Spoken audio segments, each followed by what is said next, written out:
Some players are throwing shade at XRP, but we're going to defend it. We'll talk XRP price because we're above that $3 mark. Also, pumps and dumps down 98% from an all-time high, but insiders made some money on that action. The SEC has some ambitious regulatory goals, but how long will that last and when will it get done? A major crypto conviction along with... I say lots of naughty things, so here's your warning.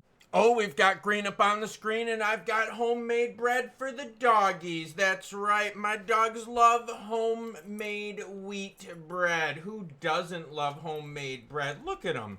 Look at them going crazy for the bread. They all hound me right here for this action. Here you go. Everyone gets some bread, right? There you go. Now, before we get into the crypto news, like players throwing shade at XRP, players gonna get some jail time as well. You know the deal. Your comments come first. Why? Because you, the viewer, matter most. J.J. Johnson Live says, Guatemala sounds pretty cool, Klaus. I may book a trip with the wife. Frickin' do it. Go to Antigua, go to Lake Atitlan, hang out in Guatemala City. In fact, speaking of wives, today is my wife and I. It's our anniversary day. So shout out to my wife for putting up with me.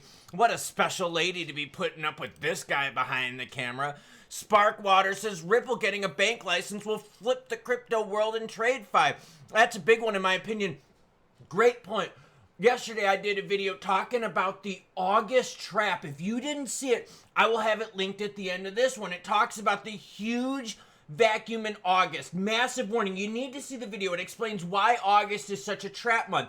But for real, if we get Ripple's banking license approved in the month of August, major catalyst for massive action. Let's get into the news, everyone. Bitcoin sitting at 160,314. ETH deep in the green at 38.44. ADA deep in the green as well, along with Sweet, XLM, Near, and some others. XRP at 307. We're going to talk price action at the end. But first, what do I got for you? Melania memecoin is now down 98% from all-time highs. Come on. There was insider action selling that action. Yeah, I broke that story to you 3 weeks ago when players reported it. That's right. Insider action. I'm bringing this on to you for one reason, okay? And the reason I'm bringing you this story is because, for real, we have seen time and time again insiders playing these high-profile celebrity coins out there. You think you're getting the inside action with like, oh, pre-sale, oh, this, no, trust me. The insiders are buying this way before it even gets to the public. So just be careful. 10% of holders own 90% of Melania memecoin. Yeah, have fun with that, you 10% holders. The SEC's Project Crypto. Atkins pushes for crypto regulatory clarity. Look, the reality is the regs need to come from Congress, not the SEC. So Atkins can push all he wants, but guess what? If the next president comes in and they appoint a fuddy-duddy like Gensler, then that guy can push for his version of clarity. Either way, what Atkins wants is regulatory certainty. He wants more definition so that we know what's a security versus a commodity, and I get all that. But the reality is that's going to come from a market structure bill, not from the SEC. I don't know what the Atkins is talking about, because for real, he's not the one that makes the rules. Oh, this is frustrating, everyone. How about the SEC gets off their ass and is done with the cases out there? How about the SEC gives us more guidance on staking? Roman Storm convicted in the Tornado Cash case. Here's something that's been big in the news, and then we're going to get into the Ripple FUD and denying it. Juiciness, everyone. Storm had been indicted on 3 charges. Conspiracy to commit money laundering, conspiracy to operate an unlicensed money transmitting business, and conspiracy to violate the International Emergency Economic Powers Act. However, according to the courtroom reporting by Inner City Press, after extended deliberations, juror found Storm guilty solely on count 2, with counts 1 and 3 resulting in non-unanimous decisions. That's good for him, by the way. Following the verdict, the government attorneys immediately moved to remand Storm to prison claiming that he posed significant flight risk. They cited his Russian origins. Ooh, it's like if you're Russian, you're a bad person. Access to millions in cryptocurrency, including e-holding, and links to co-founder Roman Semeno's $10.4 million wallet, and past messages discussing options for asylum. Come on, everyone. Either way, sentencing date is yet to be scheduled. It remains uncertain whether authorities will seek to retry Storm on the remaining allegations. I'm bringing this up to you. Why? Because of Tornado Cash and mixers out there and still not having clarity regarding that stuff. Basically what they're saying is my guy helped hackers launder money. All right, again, we need more clear regs out there because, again, players are still going after people out there. And I get it, a lot of you are like, bro, throw the book at this guy. But we need to kind of have clear boundaries because, look, if I build a protocol out there and naughty people use the protocol, I think that's more the naughty people should get in trouble, not me, right? Like if I build a BMW, let's just say I create BMWs, and naughty people use BMWs as a getaway car, that's not my fault that they use the BMW as a getaway car. I built an ultimate driving machine, right? That's them for choosing the ultimate driving machine to get away in the getaway vehicle. So should I be in trouble for that? No, and that's basically what happened here with Roman Storm.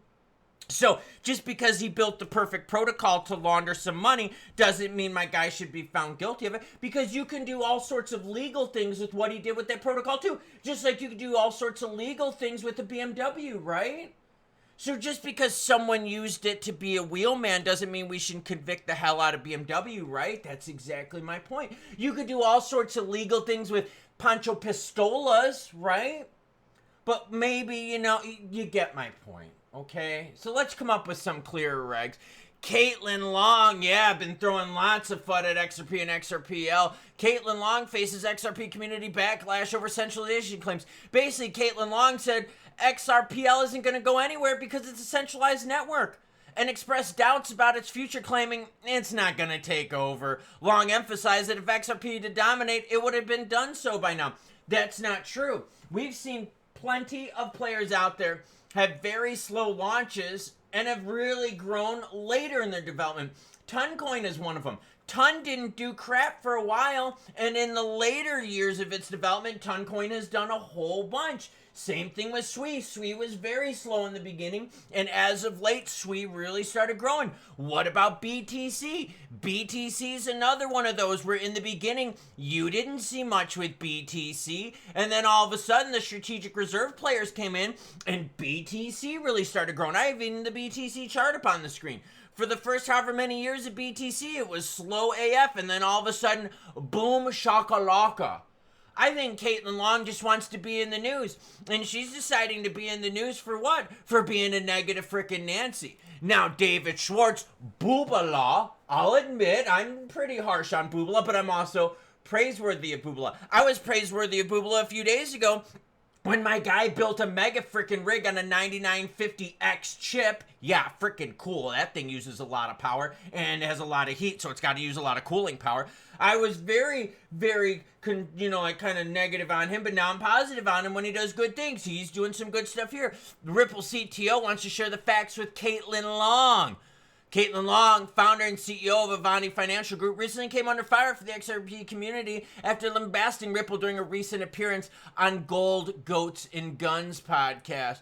In response to criticism, David Schwartz, the CTO at Ripple, said that he was available to chat about the facts regarding Ripple. This is what David said. Oh, and it's all linked in the description down below.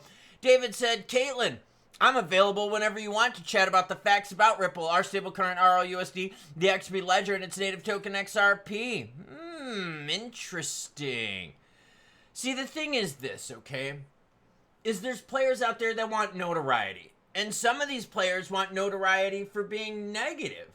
Caitlin Long is one of them. And in fact, the reason she gains her notoriety is not because she's accurate, because maxis of, say, BTC, maxis of, say, gold, maxis of traditional finance out there just love pissing on XRP. It's kind of like the Ford versus Chevy thing, right? Like when the Ford players are pissing on LS engines, it's not necessarily because they're right, but it's like, yo, the maxis from Ford are like, yo, we don't mind pissing on LS. Don't get me wrong, LS has its place, right? LSX and all that kind of stuff. Hey, I've built both, okay? I've built some Coyote action, I built some Windsor action, and I built some LSX action, so I'm not going to talk crap either way. But it's like that, though. So Boobala comes out and says, yo, Caitlyn, I'll clear this up, but Caitlyn doesn't give a shit. She's like, bro, I just want to get those clicks. I want to make some money on some engagement. And that's exactly what happened. So just remember, some things, like even BTC, took years and years and years before it blew up. Think about this. Look at BTC early years in 2010. For the first, how many years? For the first 6 years of BTC, you weren't even at $1,000. And now all of a sudden we're at 116,000. Things take time, everyone. David Schwartz even said, look, I haven't really been involved in the XRPL infrastructure. So what does he do? He builds a freaking mega rig to help out with that. I applauded him. I was like, dude, this is freaking cool. I'm running a 9 series chip as well, okay? I know the power and I know the heat. Mine's a 9500X, okay? I think mine's a 9550. Either way, he's building like a 99950 or something like that. It's insane, okay? So like, dude, I get it. And I get that he's sticking up for XRP and XRPL. And that's why I gotta give him credit. I kind of give him some shade when he does stupid stuff, but I'm giving him some props here. I'm giving him for props sticking up for XRPL. And again, I see why. Why? Because people are trying to throw shade at it. And they're trying to throw shade at his baby. And I understand. It's like people trying to throw shade at the channel here. Like I had someone a few days ago be like, bro, you never defend XRP. You always say it's going to slip under the $3 floor. What did I start off my video with? Oh, we're going to do great. We're above the $3 floor. We're looking good. I've been saying it now for the last several weeks. We're going to be good with the $3 floor. And here I am today showing you a chart up on the screen that says, guess what? We're above the $3 floor. I feel more confident on it. Overall in the crypto market, volume still healthy. 145 billion in the last 24 hours. Altcoin season index, 36 out of 100. Let's look at those inflows from the institutional because, yeah, barely inflows, everyone. This is something we're going to have to pay attention to. The last 2 weeks, institutions haven't been spending. This goes with that video I was telling you about with the trap August. Seriously, that video will be linked at the end. Zoom out to the one you're going to see exactly what I'm talking about. Mega inflows, then all of a sudden you've seen outflows and a pause of money from institutions. Definitely need to pay attention to that. We have a huge vacuum in August. No FOMC, CPI data is going to be a stroke fest. No regs in August. Huge vacuum of information going on. XRP specifically, let's go to it. Right now we're floating around at $3.07. Volume slowing down a little bit, $4.8 billion. The month looks pretty healthy right now. $3 floor, I like it. We've got the 15-minute candlestick-a-roni up on the screen right here. What do we need to talk about other than, hey, we're holding $3 and I'm happy about it. Just like David's happy to debate Caitlyn, but Caitlyn's a complete fucking idiot. I've got 2 different types of bread in my hand. Store-bought white bread and Klaus wheat bread. What bread do you doggies want? Smells the store-bought white bread, and he sees wheat bread right here. Which one do you want, buddy? Oh, that's one for Klaus. Which one do you want? They're all looking. They're all looking. Who wants what? Oh, there you go. There's another one for Klaus bread. No one seems interested in the white bread. That's my point, guys. Get your doggies the good stuff, not the crappy white bread. What is my point? My point is I can hold this bread up and my dogs really could care less. See? Look, they keep looking for the hand that has the other bread. Except for this guy. Look, see, I'm telling you, they don't care. Except for this guy. This guy will eat anything because he's fat. Look how big he is. He's up on the screen. All right. My point here is this. Caitlyn Long is the white bread. She's doing whatever she can to garner attention, right? She's throwing shade at XRP, and I swear, she does it like every week and a half or something like that. And she says some dumbass shit too. And a lot of it's not even factually correct, right? That's why I didn't want to go full on into her interview because it was that far off. And that being said, David Schwartz can defend XRP like till the cows come home. The problem is her dumbass isn't going to listen and the maxis aren't going to listen either. And I think we know that to be true. Hell, you could tell Sailor all you want about XRP, and you know what he's still gonna say? Orange is the color of life. Orange is the color of my Huang. Orange is the color that I poop. Like, you know, stupid cringe stuff like that. And the reality is you're never going to convince maxis of something other than being a maxi, right? And that's just how it is. So, I mean, you know, that's life. But David's at least trying. In the Roman storm thing, look, controversial take, all right? Do you blame guns for the crimes? No, you blame the people pulling the triggers, right? Do you blame pencils for the crimes when people write like naughty, like threatening letters? But no, you blame the person. Do you blame the cars for getaway drivers when they're robbing banks and stuff? No, you blame the people. So do you blame the person for a protocol they developed to launder money? No, because sometimes I don't want people to know what I'm doing with my money. What if my wife and I share a bank account, right? Today's our anniversary date, okay? So happy Klaus and happy Amy, my other half, my better half, okay? What if I don't want my wife to know what I'm getting her, and we have like a shared account, and I'm like, oh, okay, well, I'm gonna move some money over, and I'm gonna finagle some money, and I'm gonna hide some transactions, yeah. And let's say my wife is like really into like money and like financial like auditing and stuff. Maybe she's an accountant or some dork like that. She's not, but let's pretend she is. And I gotta be like, oh shit, dude, I really want to keep this a secret from my wife, so I don't want her to see what I'm doing. Yeah, I know I could use my debit card and pull out cash, but like, you know what I mean? Like, if you really want to hide it and like not make it obvious or not make her see exactly like how much I'm spending, I'm gonna have to do some financial finagling, right? And I use a protocol for that, and I move some money in, move some money out, and then she's like, whoa, this is so confusing. You get my point. Maybe that was a bad example, but the reality is not every protocol out there should be blamed for what it's used for, and we're seeing that with Tornado Cash. And I gotta be honest with you, I don't really want the government to know exactly what I'm doing with my money. It doesn't matter if the purchases are for legal things or not. We need some anonymity when it comes to money and when it comes to what we do with our lives. So again, we need regs, and the regs aren't gonna come from Atkins in the SEC. They're gonna come from acts of Congress. Why? Because Gensler was doing his own regs, and we saw how much that sucked balls. Yeah. So what if the next regime comes in and their version of Atkins sucks balls again? Atkins, by the way, sucks balls because he's not freaking approving anything when it comes to ETFs. They've denied him all so far, so he sucks ass too. That being said, August is a scary month. Here's why. It's up on the screen. It's about a vacuum. Choo-choo what? Well, the sign is up on the screen, and now the sign is flashing while up on screen.